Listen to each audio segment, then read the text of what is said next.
Good morning, students. Now continue our chapter. How various tasks are performed by the government. हमने यहाँ पर छोड़ा था कि गवर्नमेंट अपने वर्क किस तरह से करती है. तो first of all levels of the government, local level, state level and national level. Three types of government are there. Local level, government in village, town और locality. जो गांव में जो होती है, जैसे पंचायत होती है या फिर नगर पालिका होती है, लोकलिटी टाउन्स वगैरह में, वो लोकल गवर्नमेंट को रन करती है. जैसे गांव में कोई भी मैटर होता है, कोई डिस्प्यूट्स होता है, किसी तरह का कोई कन्फ्लिक्ट्स होता है, तो उस डिसीजन कौन लेता है? गांव की जो पंचायत होती है वही गांव के लिए डिसीजन लेती है कि गांव में क्या करना है, उस विलेज में किस चीज की कमी है, डेवलपमेंट करना है तो उसमें क्या करना है, रोड बनवाने हैं या कहीं पर कोई लाइब्रेरी बनवानी है या कुछ भी करवाना है, तो कौन लेता है डिसीजन? सरपंच लेता है. गांव की जो पंचायत होती है वो डिसीजन लेती है और वो डिसीजन सब लोगों को मान्य होता है.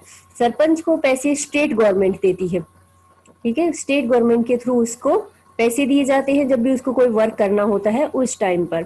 State level government that covers an entire state like Haryana और असम.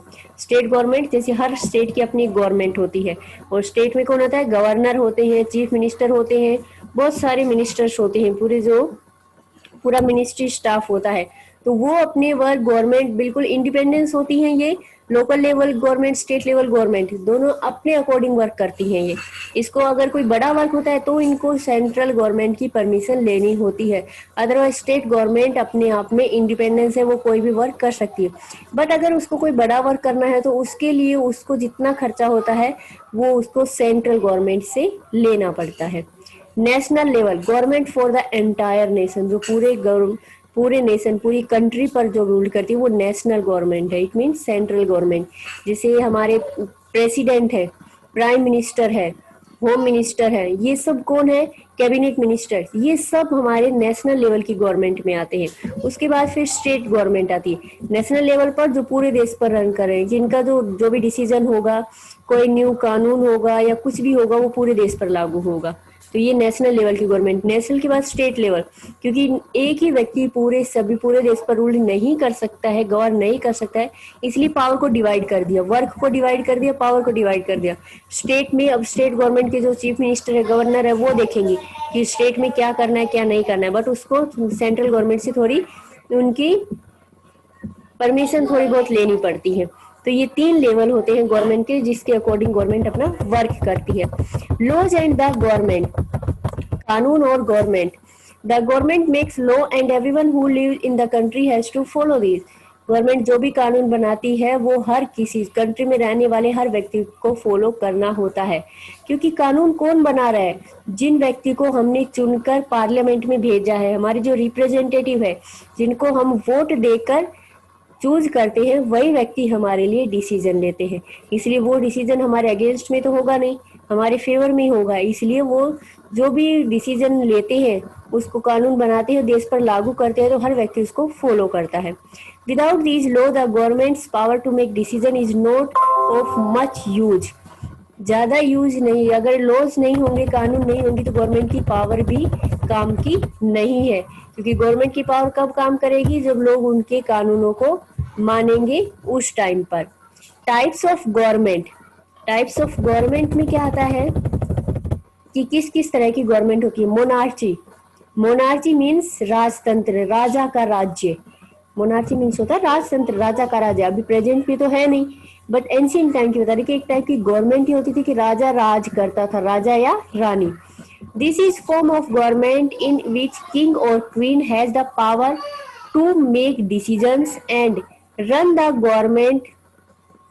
राजा और रानी कोई भी जो है वो रूल करते थे और डिसीजन लेते थे, पूरी गवर्नमेंट चलाते थे.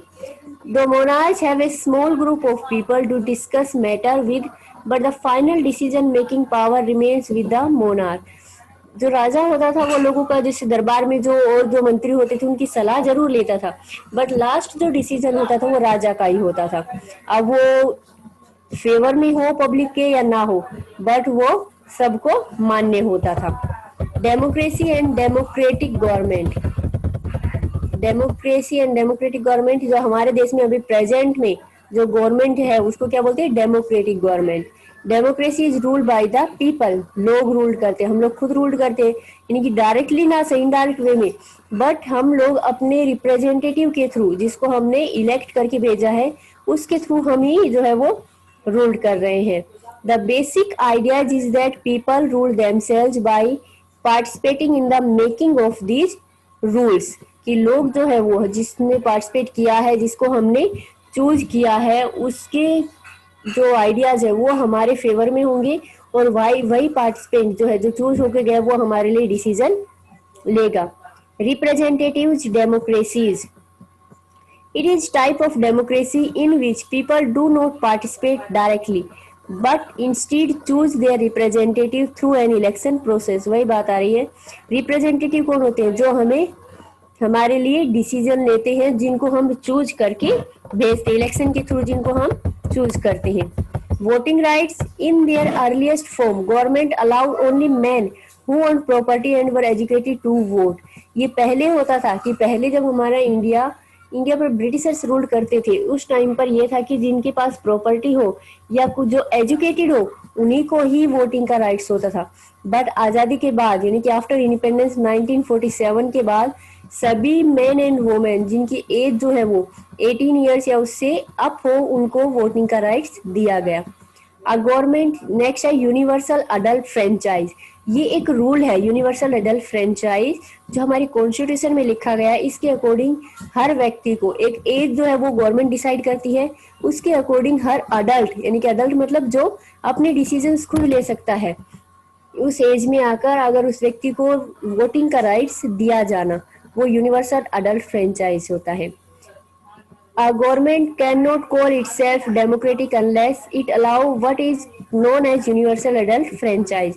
ये गवर्नमेंट खुद से नहीं बनाती, हमारे कॉन्स्टिट्यूशन में लिखा हुआ है। This means that all adult in the country are allowed to vote. इसके अकॉर्डिंग कंट्री में जितने भी अडल्ट है, इट मीन्स जो मिच्योर हो चुके हैं, जो अपने डिसीजंस खुद ले सकते हैं, अपना अच्छा और भला जो है वो खुद समझ सकते हैं, उन लोगों को वोटिंग का राइट्स दिया गया है। ये हमारा चैप्टर था।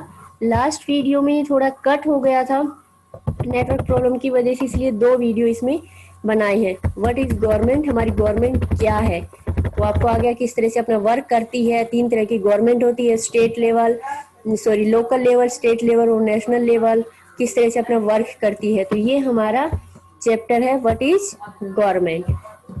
Okay, thank you.